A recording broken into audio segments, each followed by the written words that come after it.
What would it take to arouse your life, to experience more connection, more pleasure, more realness, in and outside of the bedroom?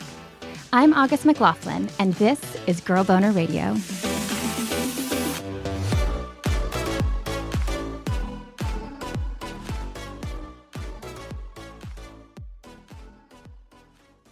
Would we want to just step into a transporter like on Star Trek and just beam up to a place, when you could be the astronaut, seeing the Earth and seeing the moon and seeing all these things on the way? A funny way to talk about sex, but it really does fit. Once you stop being so focused on that destination, just like sailing, you can enjoy the zen of it. You can enjoy the being in the moment. You can enjoy the thing that, oh, that feels different. I've never felt that before. I wonder what if he did that? And you just go with it, and it can lead to something you're like, wow, I never thought of that.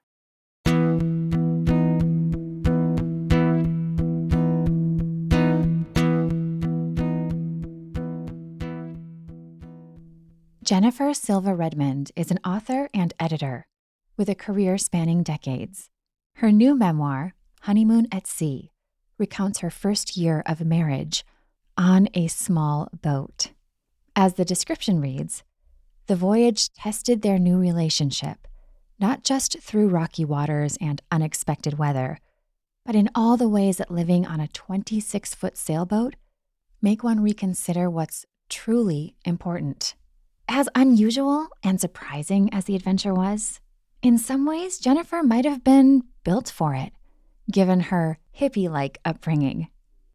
I think a lot of people would consider nudity de facto sexuality, but because I grew up with parents who were hippies, we went to nude beaches, and I soon learned that when a lot of people are together nude in a natural way, there's really nothing sexual about it. It's wonderful, and it's freeing, and it's fun, and it's a great way to come together with people. As a kid, I was fortunate in that I got comfortable with being around groups of people naked at a beach or, out in the woods somewhere where people would be at a beautiful place and just get nude because they could go swimming or whatever. My brothers, who are slightly older than I, and my cousin Maya, her dad lived in Santa Barbara. I was probably 10. And we all went to the beach, and we went, way down East Beach, and we're kind of around a corner in a little private spot. So we all took off our clothes and went swimming, and we didn't think anything about it. And this truck comes up with this lifeguard, and he says, you have to put your clothes on. It's a public beach. And we're just looking at him like, what's the deal, dude? No one's around. No one else is bothered, right?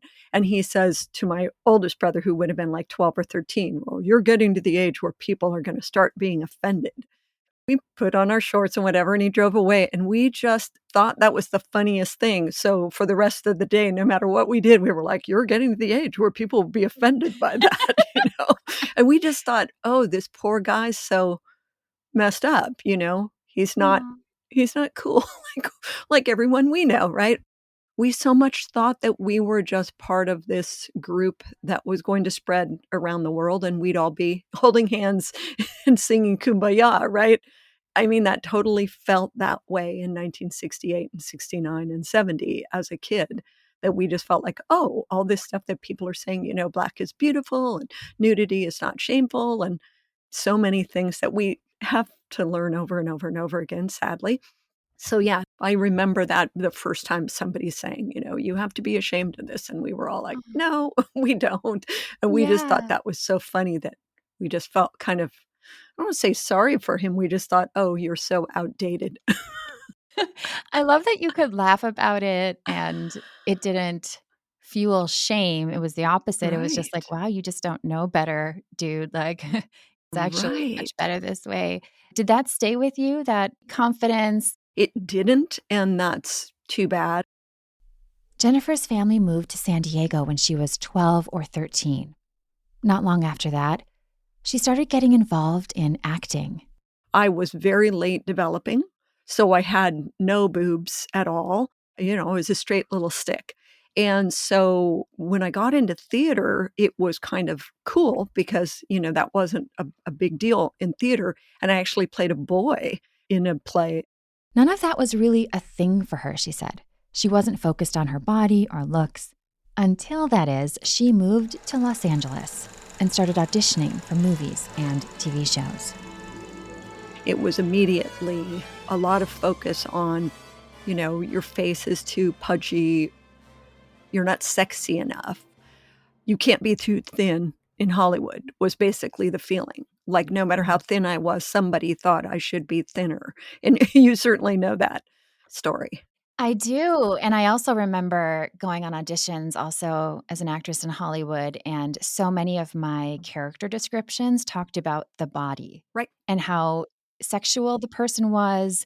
I remember preparing for auditions and being like, do I need to have a push-up bra? Or, Right. and it wasn't the same for men. Right. The description of Maggie, a buxom blonde.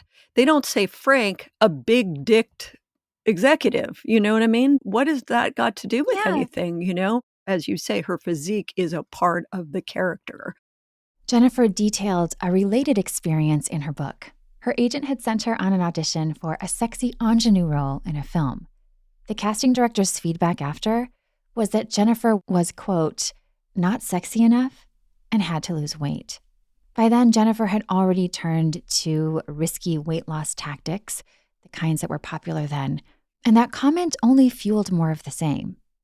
But that's not what bothers her most about it, looking back.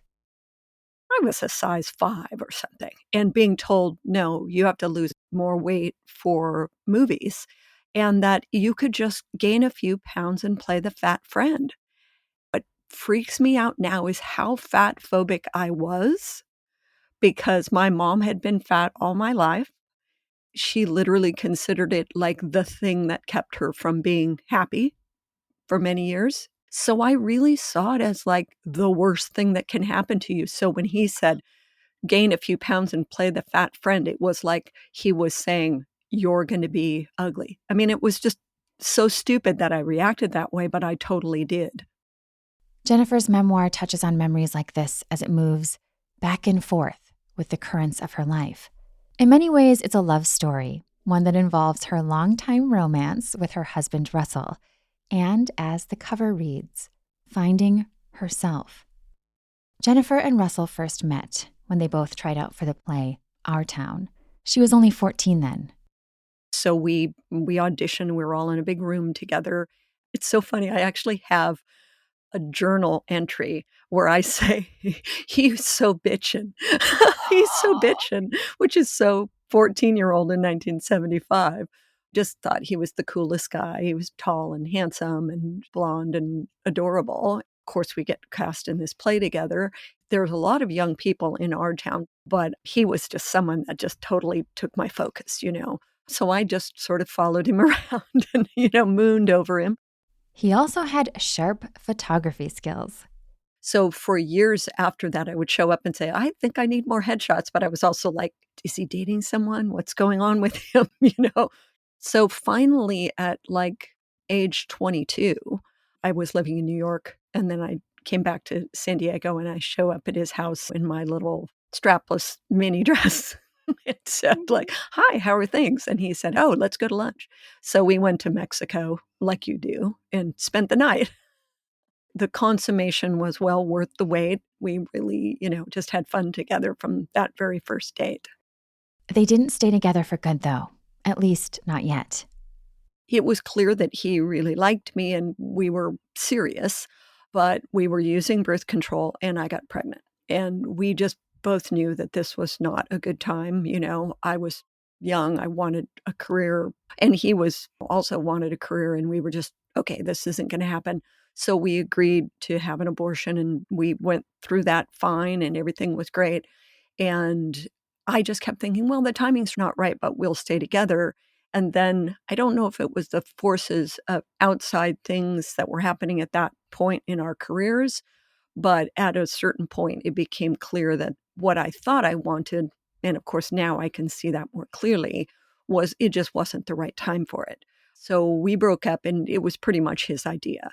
And so I said, I'm either going to hang around here for booty calls because he was irresistible to me, totally. So I just said, okay, if I'm in New York, I will be safe from this guy. That's how I felt. We went on with our lives. I met someone else. We ended up living together. I did theater, I did plays, I studied acting, and just went on. Then, almost exactly 5 years later, in 1989, they reconnected. I was going to be doing a play. I'd done a theater tour, and then I was going to be doing a play. So for the holidays, I came home to see my family in San Diego. So, of course, I'm driving past Russel's old studio, not knowing if he even still lives there. So I go to a phone booth, put in a quarter, and he picks up the phone and we start talking. And he's got a date that night. So, of course, I'm like, well, of course he would. But he says, let's have lunch tomorrow. I said, well, I have to do this, this, and this. And he said, well, let's have breakfast. I pulled up the next day in front of his place and he was outside and he came up and we just started talking. And within 5 minutes, we were kissing. It was just like a magnet. And then we started talking and he basically said, I don't want to let you go again. And I was like, sure, right. That's what you say now, totally prepared to get my heart broken again. I was very defensive, very sure kind of thing. One thing led to another over the weekend and he proposed and I said yes, but I think there was a part of me that was still feeling like waiting for the other shoe to drop. And then he said, I'll move to New York. And that's when I thought, okay, he's serious. He really does feel this way. He never doubted it from the second we got back together. And that was how I felt. It was just like when the timing is finally right, there was no hesitation. And of course, my family's going, wait, what? Why is this happening so fast? We just felt like there was no reason to wait at that point. That all happened during a January weekend. Jennifer and Russel got married that May. And by the summer's end, they moved from a tiny apartment onto that sailboat. We started talking about this idea of taking a honeymoon in Mexico on his boat. And I did one of those, what would you do if you could do anything? And he said, I'd ask you to come with me on the boat to Baja California, Mexico. And I was like, yes, that sounds great. And did you have any mixed feelings or you were like, this is an adventure and I'm on it? I just did. I just felt like it was an opportunity to do something that was so different, but that in a way was no different than me growing up, always swimming, always in the sun, always at the beach. And so to me, that didn't seem weird, but I knew nothing about sailing, absolutely nothing. So he taught Jennifer some of the ropes. She also took classes. And then we just jumped off literally into the blue and sailed 1,000 miles to Cabo San Lucas. Oh, it was crazy. I asked Jennifer to walk us through her honeymoon home, which again measured at 26 feet long.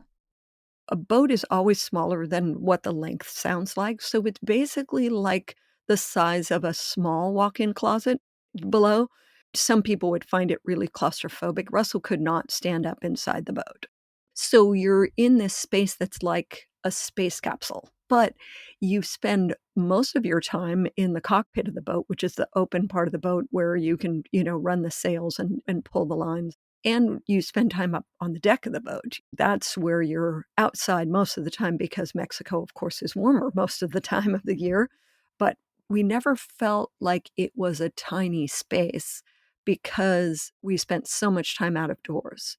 They spent most of that first month sailing, nearly nonstop. For me, someone whose water skills end around arm floaties, I have a hard time even imagining that. But it sounds hard, especially when the weather changes. Jennifer wrote in her book, as soon as you get comfortable and start to think that this is more of a basking day than a sailing day, the wind will come back, usually from a different quarter altogether. Then you raise the mainsail again and snap the preventer onto the boom so that if you misjudge the wind and steer too far one way or the other, the boom doesn't fly across the deck and clobber one of you. But as they reached warmer times and places, just wow. I was able to walk out on deck and just jump into this crystal clear water, and the weather was lovely and the water was warm.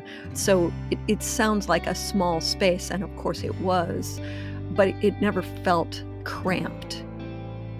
And I think people understand that when you're traveling, what you're traveling in, it never feels as small as it looks from the outside. It just always felt like a whole world was opening for us. Love that. Yeah, so you, even beyond the boat itself, it's like you're part of a much bigger world in some ways when you're out on the water.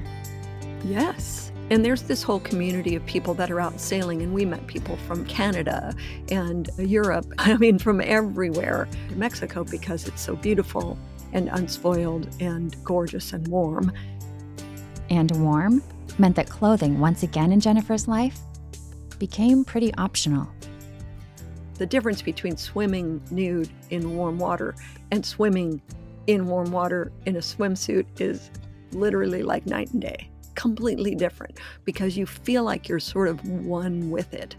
You know, you're looking around at fish and sea lions and there are whales. Suddenly you're in there and you're just like that. You're just this natural part of that world. That contrasts so much in my mind to you going on auditions.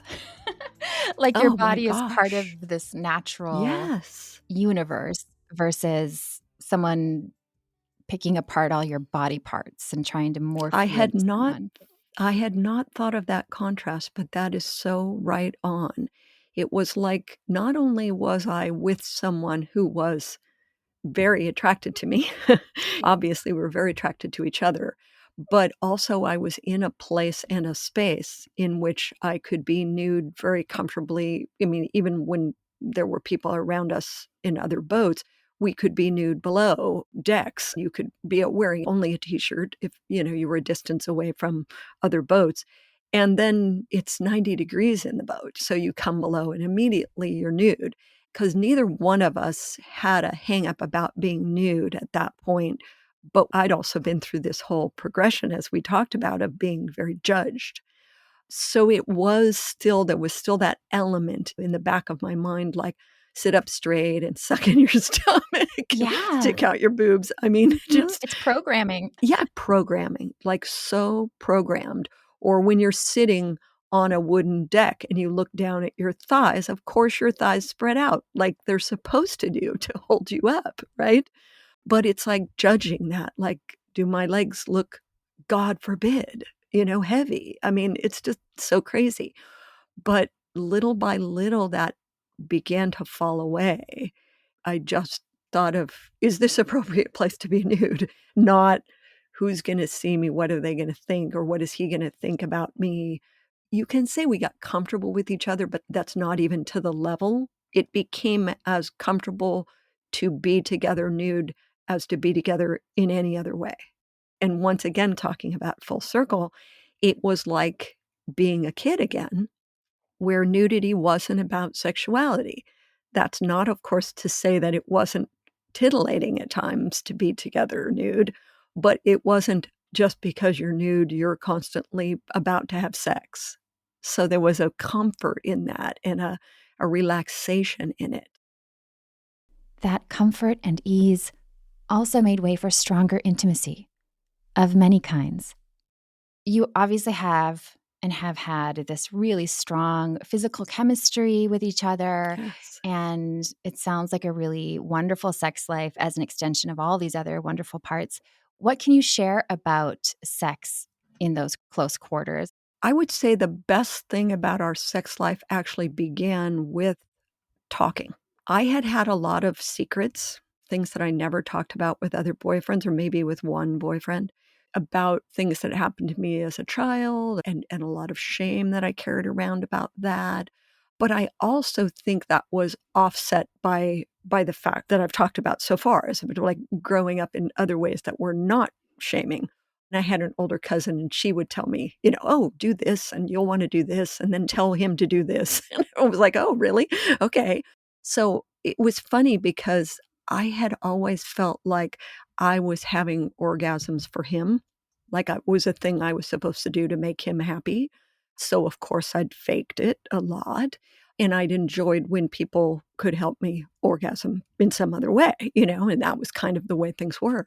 And I talked to Russell about this, and it was like so hard to talk about. It Mm. was so hard to say, like, yeah, I'd faked it, the Harry Met Sally, woo, ah, ee, and make all these noises. And so he'd say, well, don't ever do that. You don't need to. Not like you're bad to do that, but like, I see why you would do that, but you don't need to do that. Just tell me, okay, I'm glad that was good for you, but I'm still trying to get there. And of course, I also learned, as I think people do when you spend a lot of time with somebody and have sex a lot, which we were doing, is you learn what you like, you learn what they like. And even though you try new things Mhm. because you're just caught up in the moment, like, oh, throw your leg over here. Oh, well, this will be different. Yeah. That's a kind of a fun position. But you also learn, when you want to just get to it, you learn how to do that. And he would say things like, oh, I had a girlfriend that liked this. And because I didn't go like, what do you mean you had a girlfriend? I mean, obviously, he was 40 years old when we got married, obvious, but I didn't feel threatened by it. And he didn't feel threatened by the fact that I'd had sex with other men. So we would just talk about it and we'd say like, oh, then this time I did this thing and this was really hot. And Mm. so we'd, maybe do it or maybe use that as a springboard to something else. And throughout these experiences, having sex while cohabitating in such a small space, Jennifer began to unlearn pervasive stereotypes. I had to let go of that thing we talked about where because of being nude or being semi-nude, I'm necessarily asking for it. I'm like, I'm here. So naturally, you'll want to have sex with me at all times, because men are like out of control and just constantly needing, the mom thing of he won't be able to help himself if you show this or that or act this or that way, which of course is crazy. All of that unlearning and the emotional ease they shared made sex even better. That comfort level extended into sexuality, where he could just reach over and caress my ass, or I could just reach over and cup him or just touch him in some way. It might lead to sex, but it might just be a fun little titillation that, of course, would add to the anticipation. And that then there's this heightened sense of like, ooh, we've been waiting for this. We've been looking forward to this. And that's something that we've tried to keep alive. So it was a honeymoon. I mean, it really was a honeymoon that went on for a year, but it was also a honeymoon in the sense of being much more easy access. I mean, it was Yeah. It's like I constant mean, there intimacy in a way. constant intimacy, but the fact that we had the intimacy on an emotional and intellectual level was what really made the physical sexual intimacy so rewarding, and I was able to let go of, "I have to do it this way. I have to come when he comes, or I have to come before he," 'cause he'd always say, "Well, women come first, because I'm a gentleman." And sometimes, of course, that's wonderful. I think it's very sweet. It certainly beats going, "Wham, bam, thank you, ma'am." But sometimes I would find that, like, being too put on the spot. But I would just say like, "No, it feels good, but let's do something else and we can come back to that." Because sometimes you can just feel like, "Okay, we've been doing this and it's not working." You just keep doing it. It starts feeling effortful because I have to get to this point. And of course, you've talked many times on the show about that sex doesn't always have to be to getting to this point, Mhm. or that getting to the point can take weeks or days, whatever you're comfortable with, or never, whatever different Mhm. people are comfortable with. But for me, it was letting go of that thing of I have to be responsive to everything that somebody else thinks I'm going to like, because that's part of that whole judgment stereotype script, if you will. Like, I'm gonna do this and you're gonna scream with delight or Yeah, whatever. It's like, exactly.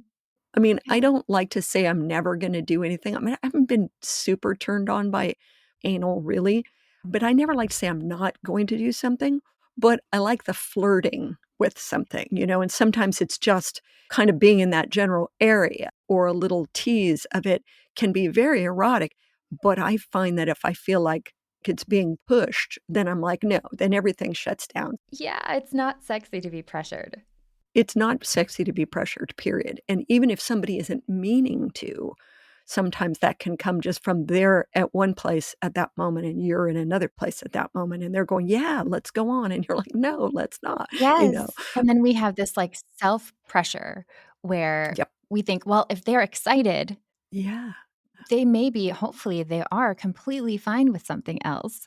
Right. But we Right. can internalize this idea of like, "Oh my gosh, I have to perform," quote unquote, like, Yeah. yeah, yeah. And I think too, even to this day, I will find myself saying, I'll think, "Oh, you're giving too many instructions. You're saying too many things you don't like or too many things you do." In other words, Mm, you're having too much of a voice in this. That isn't to say it's not a comparison. It's just me in my own head saying, "You're not supposed to do that. That's not what women do. We've seen the movies. We've read the books. You're always just ready for everything and not giving any feedback." And so sometimes even at age 62, you can like, "Oh, that's just programming. I'm supposed to be part of this in a complete equal part as that feels good right now." And just because something felt good 5 days ago or 5 months ago doesn't mean it's gonna feel good today. Because 'Cause I've been through the whole menopause and then after menopause and then all of the different things, and some things were great at one point and some things weren't. yes. And we just keep evolving instead of Mhm. thinking, "Well, this will always work, and it will take about this much time." Yeah. Yeah, that's so true. It's really a journey. I mean, it's a good analogy with with sailing, Mhm. right? Yes. You're rolling with the waves and you're, like, experiencing your body and where you're at now and the Yes. relationship dynamic, and if one partner is feeling Yes. stressed and, like, that's a beautiful thing, but we have this idea of this, like, peak. We're Mhm. just gonna, like, shoot off and be really sexy when we're, like, 25 or 30, and then it's all Right. and you're such Right? a great example of that's not it at all. No, it's totally a progression, but I love your metaphor there because 'cause you're right, when you jump in a boat and you're going to that other shore, you're like, "Okay, I know we're gonna get there," but there are times you're gonna have to tack in a different direction. You're gonna be literally heading away from your destination, and that's how sex can be, of course. It could be, "Hey, let's do this other thing." You know, we watched some Balesa, which we learned about from you. Balesa features porn for women. They have a whole category of massage, sensual massage. Those seem to be very low key, relaxed, and they're kind of a great way when you're coming from like a busy day or whatever. You could put that on and like start so slow and pretty and calming and calm music, and you're like, yeah. And then sometimes that will actually lead to massage, or sometimes it'll lead to massage, which will lead to something else. But it is that progression of things that aren't always you're not always going straight towards that destination. Sex isn't always a beeline toward an orgasm, and sexual fulfillment isn't often about reaching some triple X utopia. It seems so redundant to say that getting there is half the fun, but of course it I is. hope it is. Otherwise, if all the fun is at the place you're going, do you not have fun the rest of the time? Like, Of I mean, a road course. trip, the fun is the trip. Yeah, Yeah, hopefully you're going somewhere cool. sure, sure. Would we want to just step into a transporter like on Star Trek and just beam up to a place, when you could be the astronaut, seeing the Earth and seeing the moon and seeing all these things on the way? A funny way to talk about sex, but it really does fit. Once you stop being so focused on that destination, just like sailing, you can enjoy the zen of it. You can enjoy the being in the moment. You can enjoy the thing that, "Oh, that feels different. I've never felt that before. I wonder what if he did that?" And you just go with it, and it can lead to something you're like, "Wow, I never thought of that," or "We never tried that before." It doesn't have to be earth-shaking. It could be something as simple as a different angle. It's so true. And changing course when, say, a storm comes in. Maybe a storm would be Exactly. menopause coming, or maybe it is one Right. partner loses their job. It's just, it's all part of it. Jennifer relates to that. She said there have been times over the years when work or illness or fill in the blank have meant that for a while, physical intimacy is more of a caress or a cuddle than full on sex. And then there are times when things really heat up in the bedroom for various reasons, which takes more intention when you've been in a relationship for some time.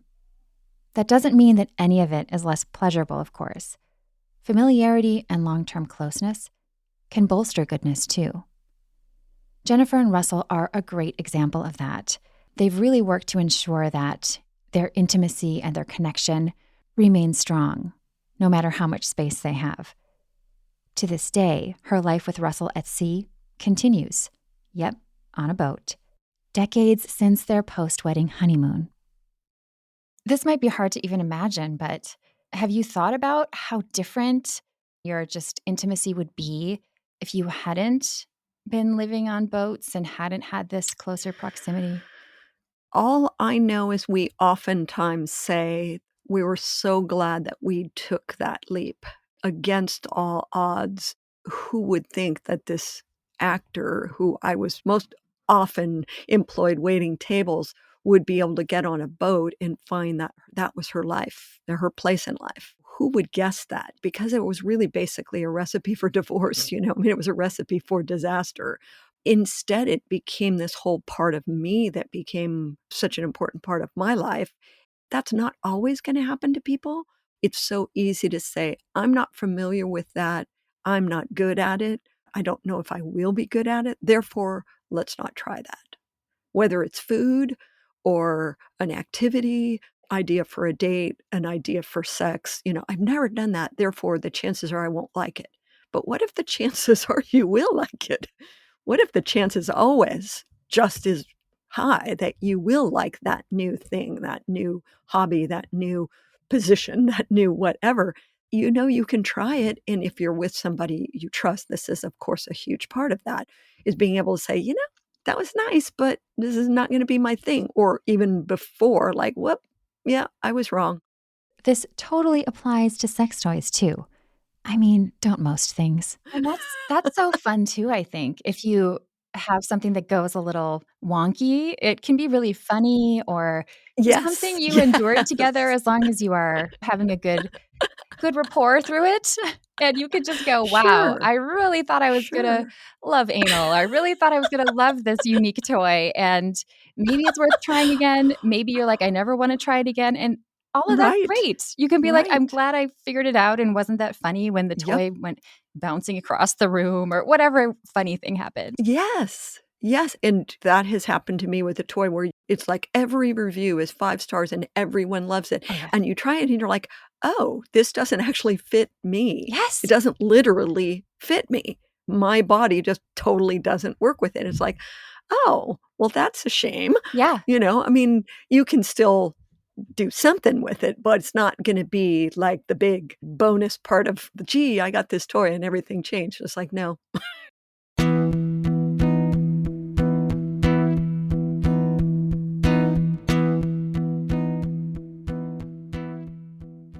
Speaking of toys, do you keep yours clean? I hope so, because you don't want bacteria gathering in your most sensitive and pleasure-centric places. Through November 30th, you can get a free bottle of toy cleaner with any Lawand vibrator purchase at the Pleasure Chest. Lawand vibes are among the most loved by Girl Boner guests and listeners. I've heard from so many folks who are so into them.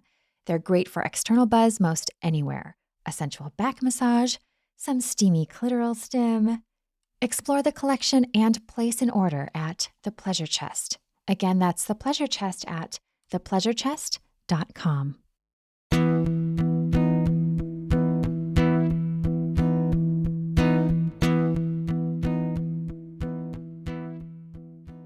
Jennifer's memoir is full of adventures of many kinds.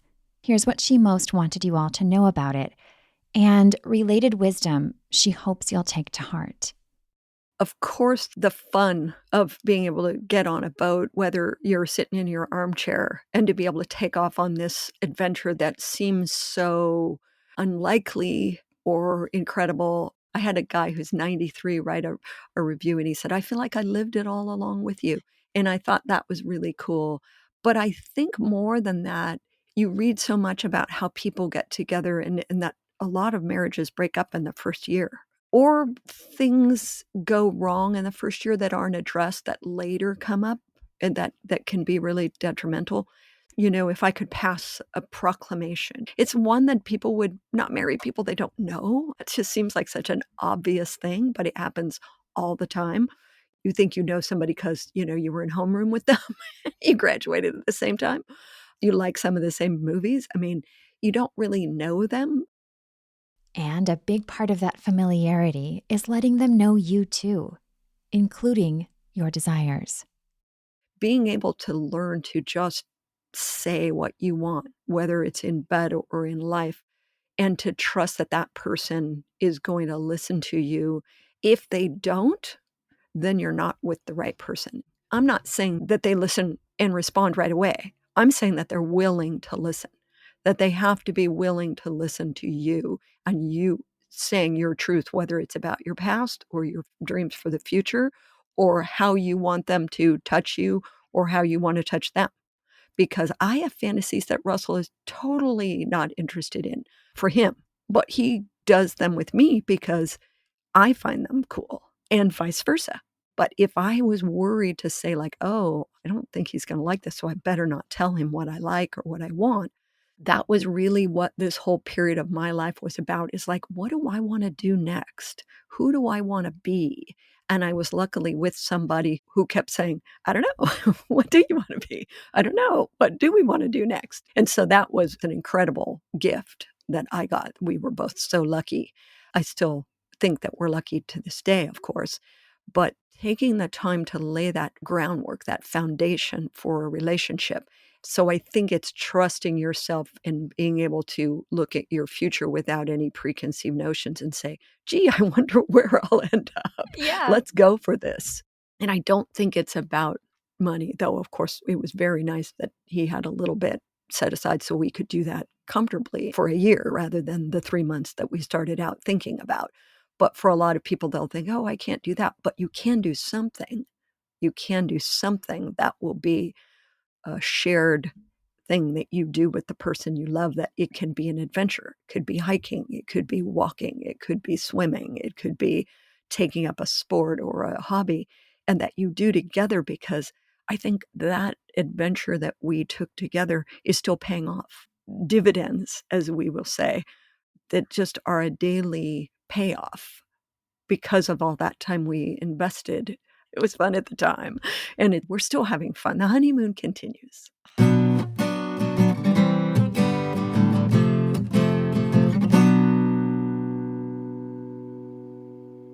Find Jennifer Silva Redmond's book, Honeymoon at Sea, on Amazon. If you enjoyed this episode, make sure you've hit the follow button wherever you're listening. Pretty soon, I will be sharing some bonus tips from Jennifer and 2 other women who have learned a lot about keeping things spicy from near and far. I'd also so appreciate it if you would post a rating and review for Girl Boner Radio on Apple Podcasts or in the iTunes store. Thank you so much for listening.